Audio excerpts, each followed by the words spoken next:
Okay guys, mabuhay maligayang pagbabalik sa aking YouTube channel. Ito talaga, it's 12:58, parang umaga na ha.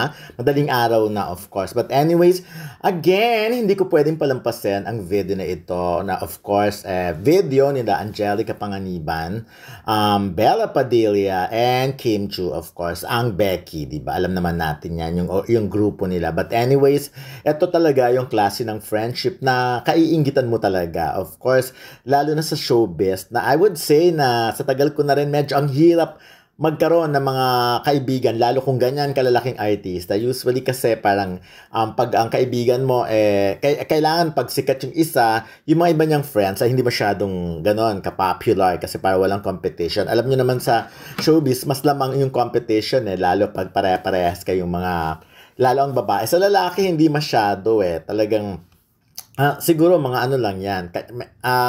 Sa lalaki, hindi mo mararamdaman yun. Unlike sa babae, medyo maraming competition. Like, halimbawa, even before naman, ng mga time nila, Julian Santos and Claudine Barreto, di ba? Kahit na sinasabing friends sila, pero alam nyo namang, ako personally, alam ko namang merong something. And then, nung time din nila, Lotlot De Leon, Cheryl Cruz, Manilyn Reynes, lalo na Tina Paner, yung mga ganong era naman, di ba? So, medyo nahihirapan din sila magkaroon. Kita nyo si Lotlot, naging kaibigan niya nun si Nadia Montenegro, di ba? Yung mga ganong tipo. Of course, alam naman natin, dati magkakasama rin sila Don Zulueta, Gretchen Barreto, yung mga ganon. Pero alam natin kung anong ending. Siguro mga nakikita ko lang na friendship na nagtatagal ay yung hindi masyado ring nakikita, like halimbawa, si Sharon Cuneta, ang maituturing na kaibigan niya talaga ay si Jasha Padilla, yung mga ganon. Yung iba kasi sinasabi friends, pero after hindi na rin sila nagkikita, di ba? Kumbaga nagiging friends lang sila sa time na magkakasama sila. So, pero after that, pag magkakahiwalay na, yun na, dun mo matitest. So, ako ngayon, siguro ang mga matitibay na friendship ay katulad ng friendship nila Rufa Gutierrez, Carla Estrada, Sunshine Cruz, Vina Morales, Donita Rose, yung mga gano'n na. Pero the rest, yung iba, hindi lalo pag malalaking artista. Alam naman natin, like, halimbawa, si Catherine, or halimbawa, Catherine, Kim Chu, or although magkakakilala, mga friends din may tuturing, pero hindi talaga yung super close, hindi ganoon. But ito talagang, ang Becky sila, Angelica, Bella, and Kim talagang time and tested talaga yung gano'n ang nila, yung friendship nila, hindi talaga matatawaran. Like ito, sabi nga ni Angelica, we celebrate Love Month this way. Importante sa akin mag-celebrate ng Love Month na maramdaman ng mga taong mahal ko ang pagmamahal kahit kaibigan lang ang nagpapaabot ng love. Love is love and I love my Becky girl. Salamat sa isang gabi na napakahirap tapusin. Love you both. Gawin na natin tradition to ha. Yun. So, kita naman natin sa post ni Angelica with 58,500 na hearts and 274 messages of course and 281 shares. So ganon, di ba, nakakaloka din yun. Yung kay Bella hindi masyadong parang sa TikTok siya nag-focus. And then si Kim Chu of course hindi nagpakabog, talagang mas emotional ang Kim Chu, di ba? Sabi niya ganyan, Happy Galentine's, February 1, 2025. Ayun, couldn't ask for a better way to start the love month than with these two beautiful souls, Bella and Angelica P. Mom says, thank you for a friendship that feels like home, like it's inside my skin. No matter how much time passes between our talks or how long we go without seeing each other, every moment we spend together feels like no time has passed at all.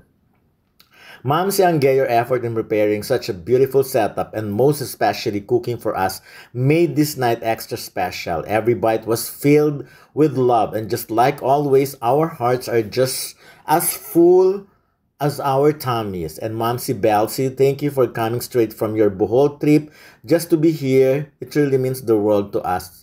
Kala namin di matutuloy. It just goes to show how precious this friendship is and I wouldn't trade it for anything. Naman. I love how we can talk about anything and everything, how our laughter fills the room, how our jokes never seem to run out, and how effortlessly we pick up right where we left off. It's this simple yet priceless moments that remind me how lucky I am to have you in my life. Thank you for this kind of friendship, the one that's for keeps. Love you both endlessly. Happy Valentine's. Ang Becky. Ayan, carousel 6 to 14 photos you can hear. But anyways, ayan, di ba nakita naman natin the 544 messages, ayan, comments, and napakarami ding mga share and everything. But anyways, may sagutan pa dun sila sa loob, ha. Sabi ni Bella, I love you, bot like Chinita. Princess loves, I am Jellica Panginim's Brie Puff Pastry. Ayan. Okay? Na meron, sabi ni Angelica, Bella, paggising ko kanina, gagawan ko talaga siya dapat para lang may baon siya sa award. Anak ko si Kim Chu, yes, okay. Sagot ni Chinita, Princess ni Kim Chu, Bella, buwaha, ubos na agad-agad. Walang pagdadalawang isip, nag-Sharon po ako, opo, balutin mo ako. Yan, loves yung ni Bella, and yan, ubos na daw. Okay, so ayan nga, ang daming ang nagko-comment sa photos na yon and videos na yon ng kanilang get-together.